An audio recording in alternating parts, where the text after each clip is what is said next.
بسم اللہ الرحمن الرحیم الحمد للہ رب العالمین والصلاة والسلام علی سید الانبیاء والمرسلین سیدنا و نبینا و مولانا محمد وعلی آلہ و اصحابہ اجمعین اما بعد فعن ابو ہریرہ رضی اللہ تعالی عنہ قال قال رسول اللہ صلی اللہ علیہ وسلم ما من یوم يصبح العبد فيه إلا ملكان ينزلان فيقول أحدهما اللهم أعط منفقا خلفا ويقول الآخر اللهم أعط ممسكا تلفا متفق عليه وعن أسماء رضي الله عنها قالت قال رسول الله صلى الله عليه وسلم أنفقي ولا تحصي فيحصي الله عليك ولا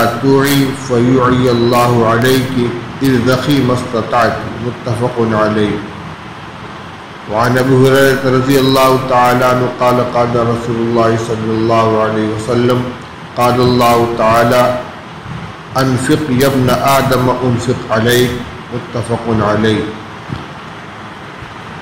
بزرگان محترم عزیزوں اور بھائیوں، آج کی مجلس میں میں انفاق فی سبیل اللہ اور صدقہ سے متعلق چند روایات کا ترجمہ اور تشریح پیش کرنا چاہتا ہوں۔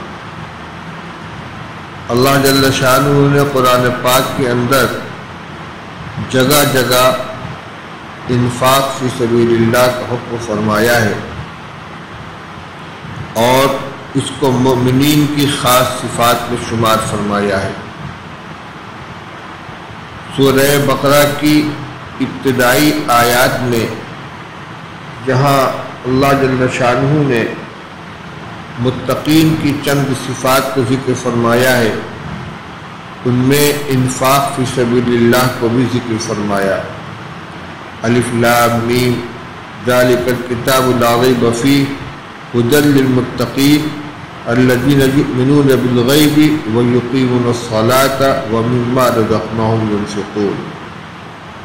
یہ کتاب ہدایت ہے متقین کے لیے، اور متقین کی صفات کیا ہیں؟ جو غیب پر ایمان رکھتے ہیں، نماز قائم کرتے ہیں، اور ہم نے ان کو جو کچھ رزق عطا فرمایا ہے، جو کچھ دیا ہے، اس میں سے وہ خرچ کرتے ہیں۔ کہیں ایمان والی صفات میں انفاق فی سبیل اللہ کو ذکر کیا ہے، کہیں انفاق فی سبیل اللہ کے اوپر تعریف کی گئی ہے، اس کا اجر و ثواب بیان کیا گیا ہے، کہیں خرچ نہ کرنے والوں کی مذمت بیان کی گئی ہے۔ یہاں یہ بات سمجھ لینی چاہیے کہ ایک تو فریضہ ہے جو زکوٰۃ ہے، وہ نماز کی اور روزے اور حج کی طرح ایک فرض ہے۔ جس طرح عبادات بدنیہ میں نماز سب سے اہم ہے، اسی طرح مالی عبادات کے اندر زکوٰۃ ایک اہم فریضہ ہے، جس کا نصاب بھی متعین ہے اور ادائیگی کی مقدار بھی متعین ہے، یعنی کتنے مال پر زکوٰۃ واجب ہوگی اور کتنی زکوٰۃ واجب ہوگی، اور اس کے مصارف بھی متعین کر دیے گئے ہیں۔ انما الصدقات للفقراء والمساکین کے اندر زکوٰۃ تو وہ فریضہ ہے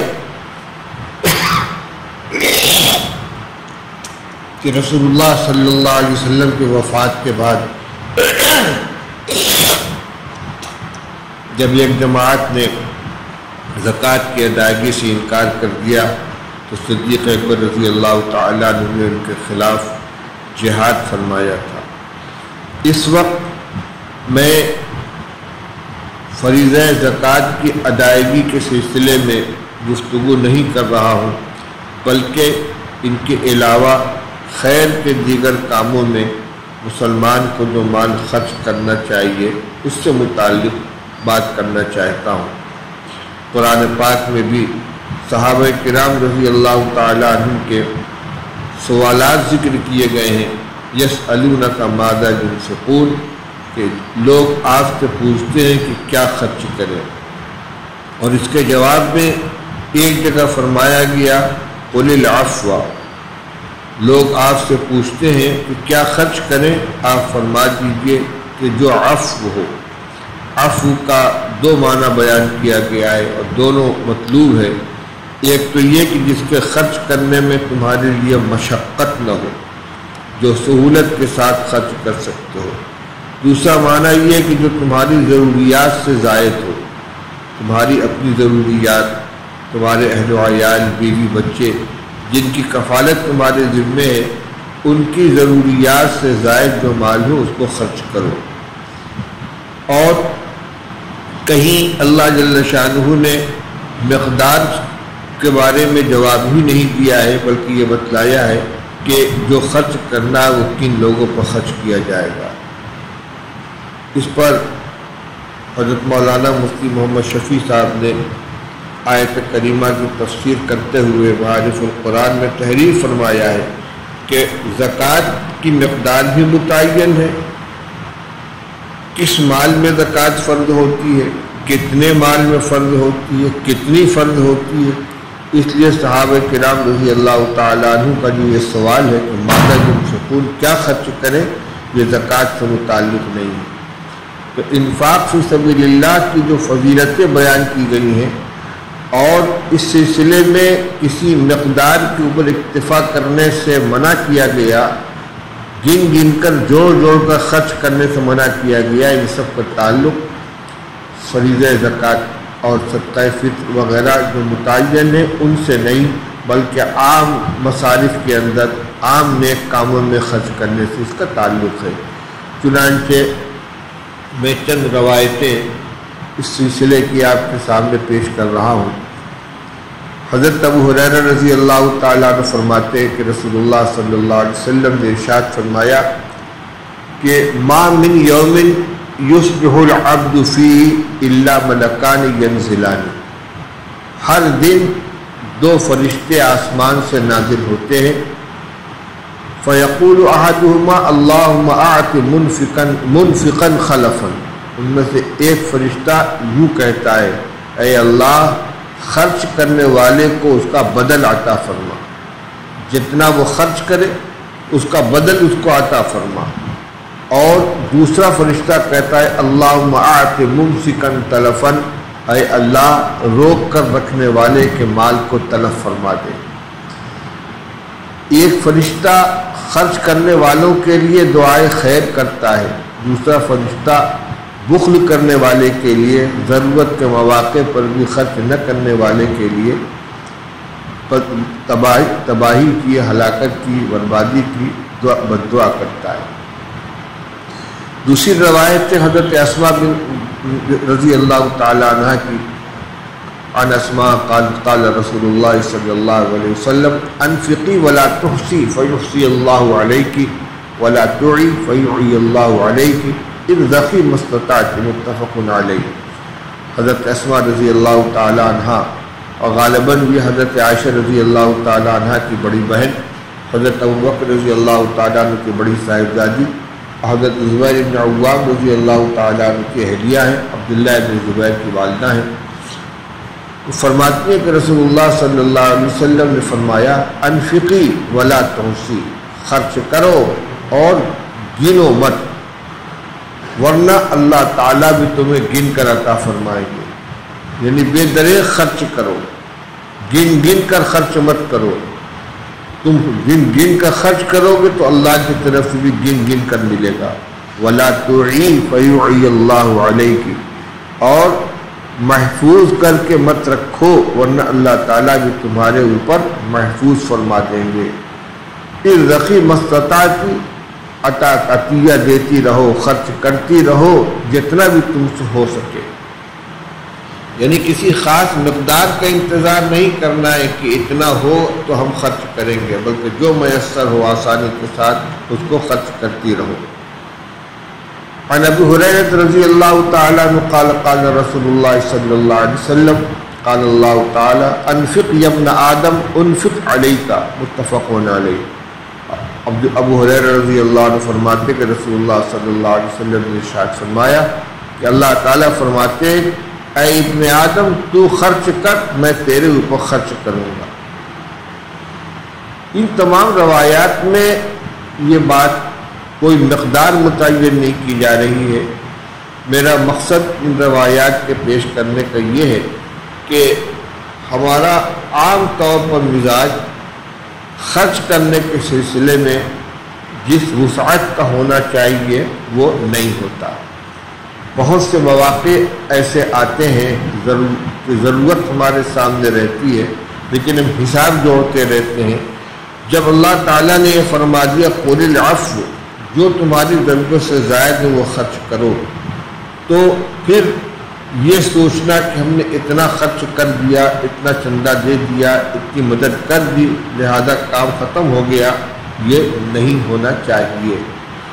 اگر ہمیں اس کے فائدے کا اور اس کے نفع کا احساس ہو جائے کہ یہ خرچ کرنا خود ہمارے نفع کے لیے ہے، تو پھر جو تنگی کا احساس ہوتا ہے وہ ختم ہو جائے۔ رسول اللہ صلی اللہ تعالیٰ علیہ وسلم نے ایک مرتبہ فرمایا کہ تم میں کون شخص ہے کہ جس کو اپنے وارث کا مال اپنے مال سے زیادہ محبوب ہو؟ صحابہ نے عرض کی یا رسول اللہ، ہر شخص کو اپنا مال محبوب ہوتا ہے۔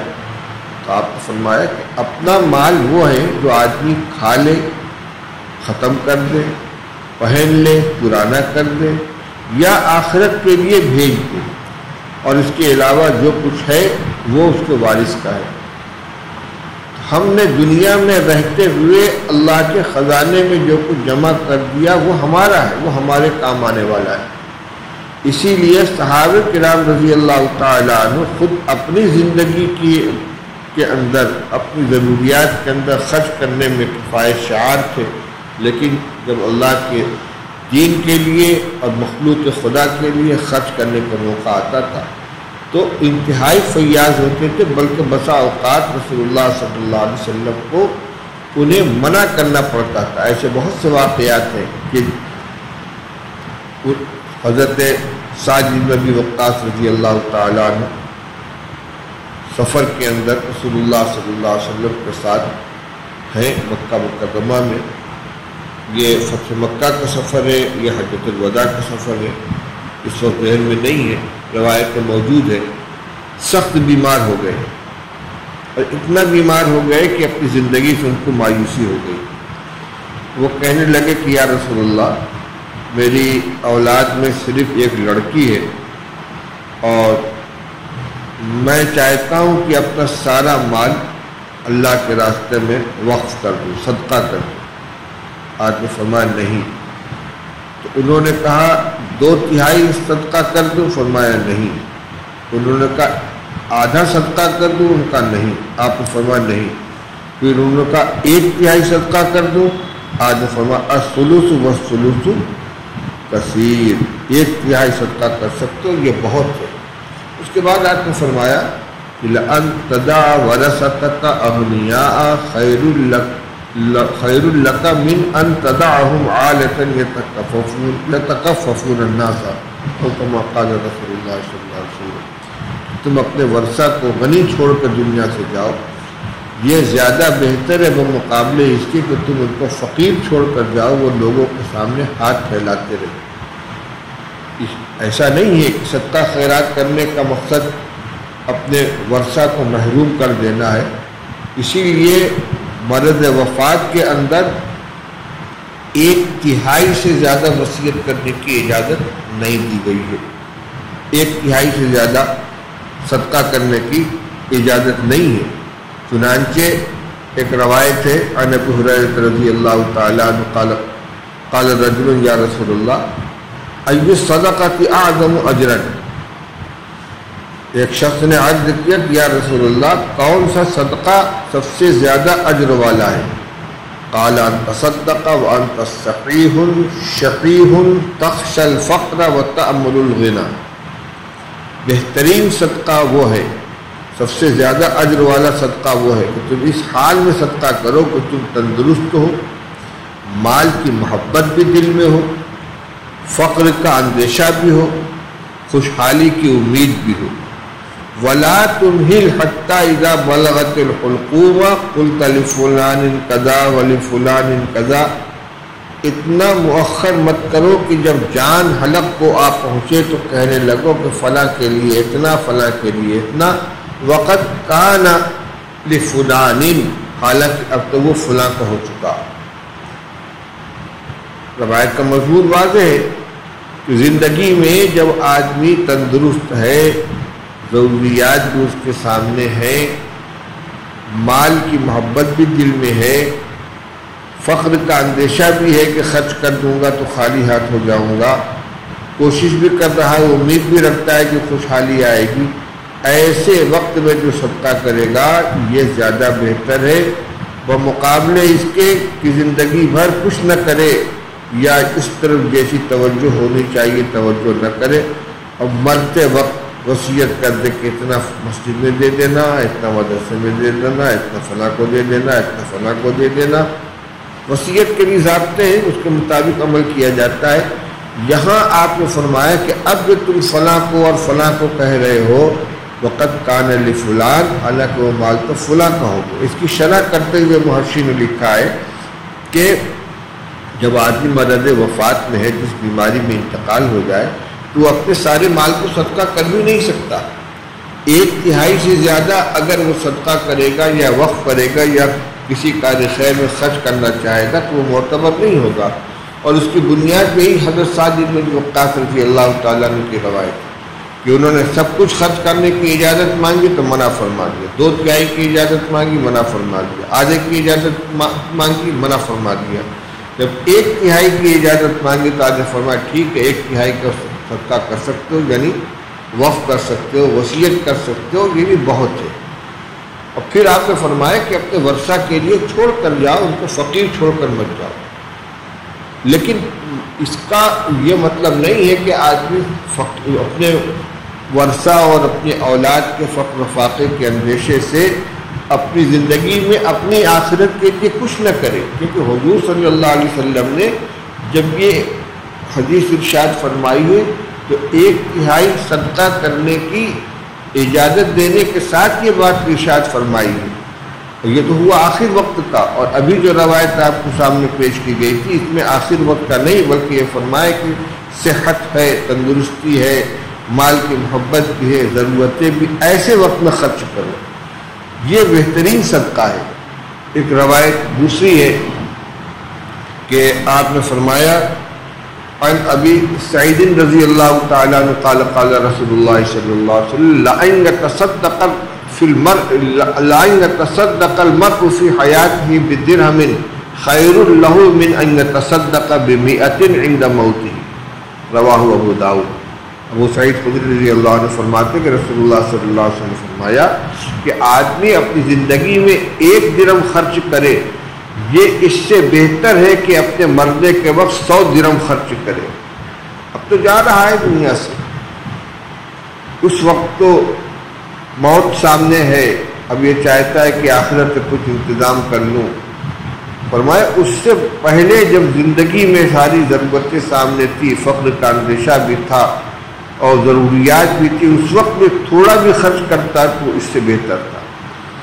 دوسری روایت ابو الدرداء رضی اللہ عنہ کی فرماتے کہ قال رسول اللہ صلی اللہ علیہ وسلم مثل الذی یتصدق عند موته او یعتق کالذی یہدی اذا شبع، رواہ احمد۔ رسول اللہ صلی اللہ علیہ وسلم فرماتے کہ جو آدمی موت کے وقت صدقہ کرتا ہے اس کی مثال ایسی ہے، موت کے وقت صدقہ کرتا ہے یا غلام آزاد کرتا ہے، اس کی مثال اس شخص جیسی ہے کہ جب پیٹ بھر جائے تو بچا ہوا ہدیہ کر دے، جب اپنا پیٹ بھر گیا اب ضرورت نہیں رہی تو جو بچہ اٹھا کر فقیر کو دے دو۔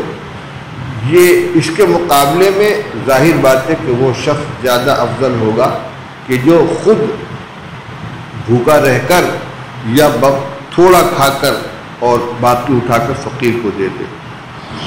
یہ صفت ہمارے اندر ہونی چاہیے کہ اپنی زندگی کے اندر ہم خرچ کریں اور اس میں بخل سے اور تنگی سے کام نہ لیں۔ رسول اللہ صلی اللہ علیہ وسلم نے صدقہ کے جو فضائل بیان فرمائے ہیں، اس کے جو فوائد بیان فرمائے ہیں وہ اگر ہمارے سامنے ہو تو پھر آدمی کو اپنا مال خرچ کرنے کے اندر کوئی تنگی محسوس نہیں ہوگی۔ رسول اللہ صلی اللہ علیہ وسلم نے ارشاد فرمایا کہ الصدقۃ، عن انس رضی اللہ تعالیٰ عنہ قال قال رسول اللہ صلی اللہ علیہ وسلم ان الصدقۃ لتطفئ غضب الرب وتدفع میتۃ السوء، رواہ ترمذی۔ انس رضی اللہ تعالیٰ عنہ فرماتے کہ رسول اللہ صلی اللہ علیہ وسلم نے ارشاد فرمایا کہ صدقہ رب کے غصے کو بجھاتا ہے اور بری موت کو دفع کرتا ہے۔ صدقہ اللہ جل شانہ کے غصے کو، ناراضگی کو دفع کرتا ہے، اس کی غصے کی آگ کو بجھاتا ہے اور بری موت سے بچاتا ہے۔ اب اس وقت خاص طور سے جو حالات چل رہے ہیں، ایک خوف اور ہراس کا ماحول ہے، اور عام طور سے سب کی زبان پہ یہ بات ہے کہ ہم نے اپنی بدعمالیوں کی بنا پر اللہ جل شانہ کو ناراض کر رکھا۔ دعائیں بھی کرتے ہیں کہ اللہ اپنا غضب ختم فرما دے۔ اس روایت کے اندر اللہ کے غضب کو ختم کرنے اور مٹانے اور اس کو بجھانے کا راستہ بتایا گیا ہے کہ صدقہ کرو، صدقہ کرو۔ یہ صدقہ ایک تو اللہ کے غصے کو بجھاتا ہے، ٹھنڈا کرتا ہے، دوسرے بری موت سے کو دفع کرتا ہے۔ بری موت کیا ہے؟ ایک تو سوء خاتمہ، ایمان کے اوپر اور اچھے گمان کے اوپر خاتمہ نہ ہو، بری حالت کے اندر گناہ میں اور معصیت میں مبتلا رہتے ہوئے آدمی کا خاتمہ ہو جائے اور اس کا آخر حال جو ہے وہ اچھا نہ ہو۔ شیخ عبدالحق محمد دہلوی رحمۃ اللہ علیہ نے یہ معنی بیان فرمایا ہے۔ اس کے علاوہ اور بھی وہ چیزیں کہ جو سوء خاتمہ کے اوپر دلالت کرنے والی ہیں، صدقہ خیرات کرنے سے آدمی اس سے محفوظ رہتا ہے۔ اس وقت اور بھی خیر کے راستے ہیں۔ اچانک لوگوں کے انتقال کی اطلاعات آ رہی ہیں، ان میں بہت سے وہ ہیں، نوجوان ہیں، اپنے فیملی کے ذمہ دار ہیں، انتقال کر گئے، بیماری کا شکار ہوئے، دنیا سے رخصت ہو گئے، کوئی ان کے گھرانے کی سرپرستی کرنے والا نہیں، یتیم بچے ہیں۔ ایسے موقع پر آدمی اپنے مال کا کچھ حصہ ان یتیم بچوں کی پرورش کے لیے اگر متعین کر دے، یہ اس کے لیے بہت بڑا بہترین صدقہ ہے۔ اس کے مستقل فضائل بیان کیے گئے ہیں کہ گھر کے اندر کسی یتیم کی پرورش کی جاتی ہے، چاہے اپنے یہاں کا یتیم ہو، مثلا والد کا انتقال ہو گیا تو بڑا بھائی چھوٹے بھائی کی پرورش کر رہا، یہ اپنے گھر کا یتیم ہے، یا کسی ایسے شخص کا انتقال ہو گیا کہ جس کے چھوٹے چھوٹے بچے ہیں، دوسرے یتیم بچوں کی پرورش اپنے ذمہ لے لی، خواہ اپنے گھر میں لا کر ان کی پرورش کرے یا ان کے لیے کچھ خرچ متعین کر دے، بیوہ کے لیے کچھ خرچ متعین کر دے، کچھ وظیفہ متعین کر دے، یہ بہترین گھر قرار دیا گیا ہے۔ پھر اس میں یہ نہیں کہ صدقات جو زکوٰۃ کی رقم میں صرف اس کو خرچ کیا جائے، اس میں تو مسائل ہیں۔ بیوہ ہے، آج کل عورتوں کے پاس تھوڑے بہت زیورات بھی ہوتے ہیں جس کی وجہ سے وہ صاحب نصاب بن جاتی ہیں، لیکن ان کے پاس روز کے خرچ کے لیے کچھ نہیں ہے۔ اسی طرح یتیم بچہ ہے تو نابالغ کو زکوٰۃ دینے کے لیے تحقیق کرنی پڑتی ہے کہ ان کا جو ولی شرعی ہے وہ غنی ہے یا فقیر ہے، لیکن اپنی وہ رقم جو ہم کھاتے ہیں، اپنے اوپر خرچ کرتے ہیں، اپنے بچوں کے اوپر خرچ کرتے ہیں، اس کے خرچ اس کے صرف کرنے کے اندر کوئی مسئلہ نہیں آتا۔ اس لیے جو کچھ اللہ تعالیٰ نے عطا فرمایا ہو اپنے اوپر خرچ کرے، اور اس کے علاوہ اپنے پڑوسیوں کے اوپر، رشتہ داروں کے اوپر، یتیموں کے اوپر خرچ کریں، انشاءاللہ اس کی وجہ سے اللہ تعالیٰ دنیا میں بھی برکت عطا فرمائیں گے اور آخرت کو تو جو کچھ ملے گا وہ ملے گا ہی۔ صدقہ خیرات کرنے سے اپنے مال کی حفاظت بھی ہوتی ہے۔ حدیث پاک میں واقعہ بیان کیا گیا ہے، ایک صحابی کہتے ہیں کہ میں روایت سناتا ہوں، ابو ہریرہ رضی اللہ تعالیٰ عنہ فرماتے ہیں کہ رسول اللہ صلی اللہ علیہ وسلم نے ارشاد فرمایا کہ بینا رجل بفلاۃ من الارض فسمع صوتا فی صحابۃ اسق حدیقۃ فلان۔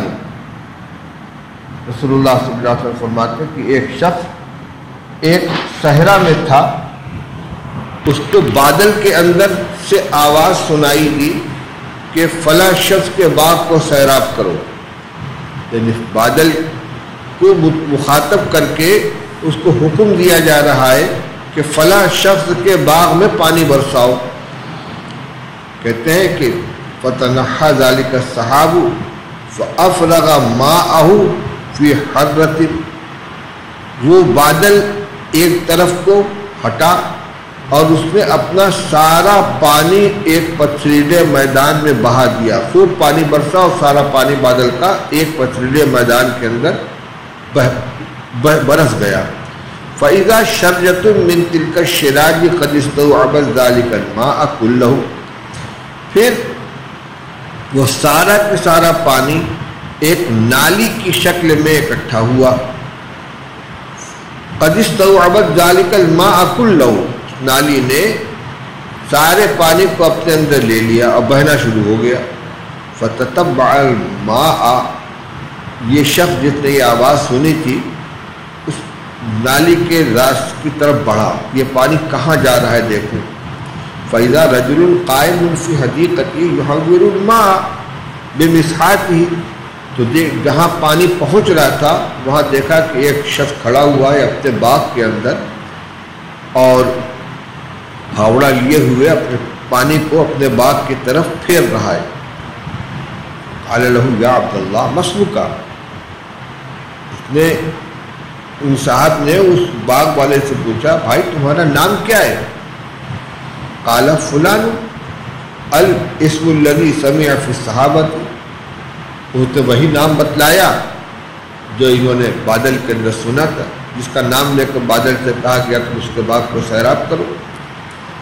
فقال له یا عبداللہ لم تسألونی عن اسمی، تو نام تو بتا دیا، پھر کہنے لگا بندہ خدا تم اس سے میرا نام کیوں پوچھ رہا ہے؟ قال انی سمعت صوتا فی الصحاب الذی ھذا ماؤہ ویقول اسق حدیقۃ فلان لاسمک، میں اس لیے پوچھ رہا ہوں کہ میں نے اس بادل میں جس کا یہ پانی برس کر آیا ہے ایک آواز سنی تھی، کہنے والا کہہ رہا تھا کہ فلاں کے باغ کو سیراب کرو، تمہارا ہی نام لے کر کہہ رہا تھا۔ فما تصنعون فیہ، آپ تم بتاؤ اس بات کے بارے میں تمہارا کیا عمل ہے، کیا کرتے ہو؟ قال اما اذا قلت ھذا فإنی انظر الی ما یخرج منھا، جب تم پوچھ ہی رہے ہو تو سنو، میں اس باغ سے پیدا ہونے والی پیداوار کو دیکھتا ہوں۔ فأتصدق بثلثه وآكل أنا وعيالي ثلثا وأرد فيها ثلثه، میں اس کے 1/3 کو صدقہ کر دیتا ہوں اور 1/3 میں اور میرے اہل و عیال کھاتے ہیں اور 1/3 دوبارہ اسی باغ میں لگا دیتا ہوں۔ جتنی پیداوار ہوتی ہے، جتنی آمدنی ہوتی ہے، اس میں سے 1/3 تو میں صدقہ کر دیتا ہوں۔ ظاہر بات ہے یہ سالانہ زکوٰۃ نہیں ہے، ہر پیداوار پر۔ اچھا، جو عشر واجب ہوتا ہے پیداوار کا 10واں حصہ یا 20واں حصہ، یہ اس سے کہیں زیادہ ہے۔ اس نے اپنی پیداوار کا 1/3 ہمیشہ صدقہ کے لیے متعین کر رکھا اور 1/3 اپنے اہل و عیال کے لیے اور اپنے لیے۔ یعنی یوں سوچئے کہ جتنا اس نے اپنے لیے رکھا ہے، اپنے گھر والوں کے لیے رکھا ہے، اہل خانہ کے لیے رکھا، اتنا ہی غریبوں فقیروں کے لیے اس نے متعین کر رکھا ہے۔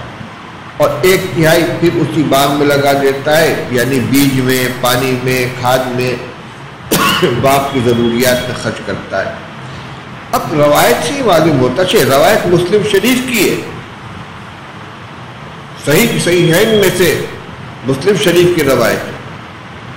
یہ شخص جس کا یہ عمل ہے، اس کے مال کی حفاظت کا اور اس کی بڑھوتری کا اللہ کی طرف سے کیا انتظام ہے کہ بادل کو حکم دیا جا رہا ہے کہ فلاں کے باغ کو سیراب کرو، بادل وہاں آ کر برستا ہے۔ اس روایت سے ایک بات یہ بھی معلوم ہوئی کہ جس طرح اس کا یہ 1/3 مال صدقہ کرنا مقبول تھا، اسی طرح 1/3 اپنے اوپر اور اپنے اہل و عیال پر خرچ کرنا بھی مقبول ہے۔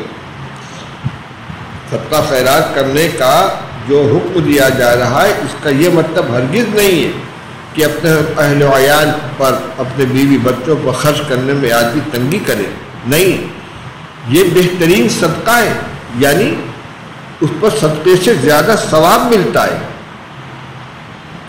اس کو بوجھ نہیں سمجھنا چاہیے۔ جب خرچ کرے یہ سوچ کر کہ اللہ نے ان کا حق میرے ذمہ متعین کیا ہے، کہ کفالت میرے ذمہ ہے، ان کا خرچہ میرے اوپر ہے، اور اسی نیت سے وہ حلال کمائی کمائے اور اسی نیت سے اپنی ذمہ داری سمجھ کر اللہ کو راضی کرنے کے لیے خرچ کرے، یہ بہترین صدقہ ہے، اس کے اوپر اس کو ثواب ملے گا، بوجھ نہیں سمجھنا چاہیے۔ ایک اعرابی کا قصہ ہے کہ اس سے کسی نے پوچھا کہ تم کتنا کماتے ہو؟ اس نے کہا 4 درہم روزانہ کماتا ہوں۔ پوچھا کیا کرتے ہو؟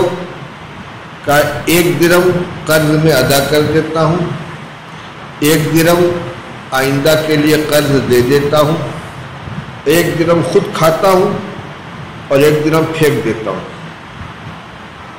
1 درہم خود کھاتا ہوں، 1 قرض میں ادا کر دیتا ہوں، 1 آئندہ کے لیے قرض دے دیتا ہوں اور 1 پھینک دیتا ہوں۔ اس نے پوچھا مطلب کیا ہوا اس کا؟ اس نے کہا 1 درہم میں خود کھاتا ہوں، یہ تو بات واضح ہے، 1 درہم اپنے والدین کے اوپر خرچ کرتا ہوں، یہ تو ہوا قرض ادا کرنا، اس لیے کہ انہوں نے مجھ کو کھلایا ہے، اب میں ان کو کھلا رہا ہوں، اور 1 درہم اپنی اولاد پہ خرچ کرتا ہوں، یہ قرض دے رہا ہوں کہ آج میں ان کے اوپر خرچ کر رہا ہوں، جب میں بوڑھا ہوں گا تو یہ مجھے کھلائیں گے، اور 1 درہم بیوی کے اوپر خرچ کر رہا ہوں، یہ پھینک رہا ہوں، نہ اس نے مجھے کھلایا ہے نہ آئندہ کھلائے گا۔ یہ تصور اسلام کا نہیں، یہ تو اعرابی کی جاہل کی بات ہے۔ بیوی پر بھی خرچ کرنا، اولاد کے اوپر بھی خرچ کرنا اللہ کا حکم سمجھ کر یہ بہترین صدقہ کے اندر آتا ہے، اس کے اوپر اجر و ثواب کا وعدہ کیا گیا ہے اور اس کی وجہ سے برکت ہوتی ہے۔ اسی روایت میں دیکھیے کہ اس کے باغ میں پانی برسانے کا جو بادل کو حکم ملا ہے، تو اس کے اس مجموعی عمل کے اوپر، جس میں ایک عمل یہ تھا کہ 1/3 وہ صدقہ کرتا تھا اور 1/3 اپنے اولاد کے اوپر، بیوی بچوں پہ خرچ کرتا تھا، اور 1/3 اسی باغ کے اندر لوٹا دیتا تھا، یعنی اگلی پیداوار کے لیے انتظام کے اندر اس کو لگا دیا کرتا تھا۔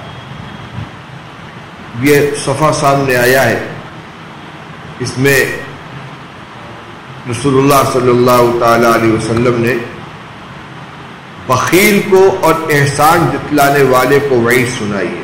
عن ابی بکر صدیق رضی اللہ تعالی عنہ قال قال رسول اللہ صلی اللہ علیہ وسلم لا يدخل الجنۃ خب ولا بخیل ولا منان، رواہ الترمذی۔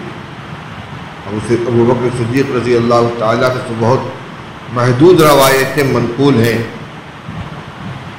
حالانکہ حاضر باش رسول اللہ صلی اللہ علیہ وسلم کی خدمت میں سب سے زیادہ، لیکن یہ احتیاط کرتے تھے روایات کو بیان کرنے میں۔ ایک روایت یہ بھی فرماتے کہ رسول اللہ صلی اللہ علیہ وسلم نے ارشاد فرمایا کہ جنت میں نہیں جائے گا خب، کمینہ آدمی، اور نہ بخیل اور نہ احسان کر کے جتلانے والا۔ جنت میں نہ جانے کا مطلب یہی ہے کہ جب شریف آدمی، سخی آدمی اور نیک آدمی جنت میں جائے گا تو یہ اس وقت نہیں جائے گا، اس وقت اس کو داخلہ نہیں ملے گا، دخول اولی سے یہ محروم رہ جائے گا۔ بہرحال یہ بخل جو ہے یہ ان چیزوں میں سے ہے کہ جو اس کو جنت میں لے جانے سے مانع بنے گا، رکاوٹ بنے گا۔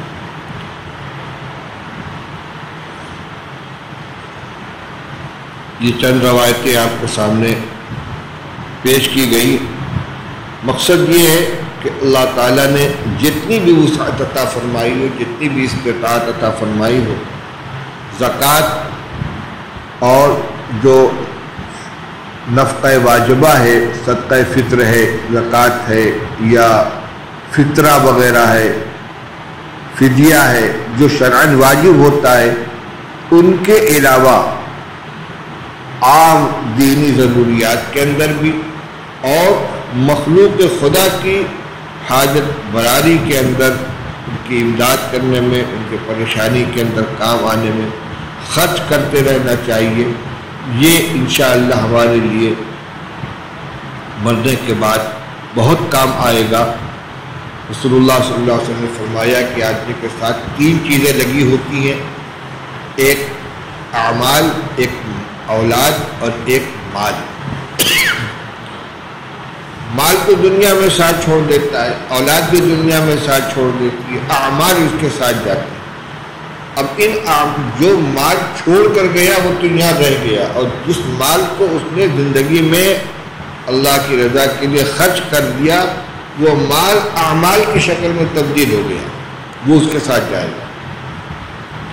تو مال کی شکل میں چھوڑ کر گیا وہ تو رہ گیا، اور جس مال کو اعمال میں تبدیل کر لیا وہ اس کے اپنے کام آئے گا، وہ اس کے ساتھ قبر میں بھی جائے گا، میدان محشر میں بھی اس کے کام آئے گا۔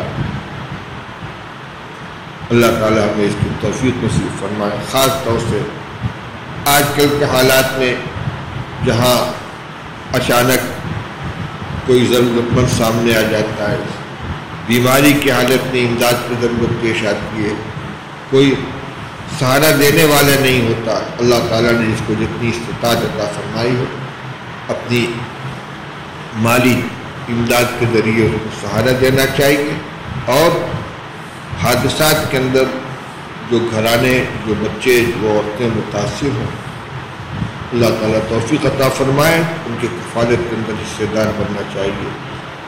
روایتیں بہت سی ہیں، بہت وسیع بات ہے، مختصر وقت کے اندر میں نے چند روایتوں کا انتخاب کر کے آپ کے سامنے پیش کیا ہے۔ اللہ تعالیٰ مجھے بھی عمل کرنے کی توفیق عطا فرمائے اور تمام دوستوں کو۔ وآخر دعوانا الحمدللہ۔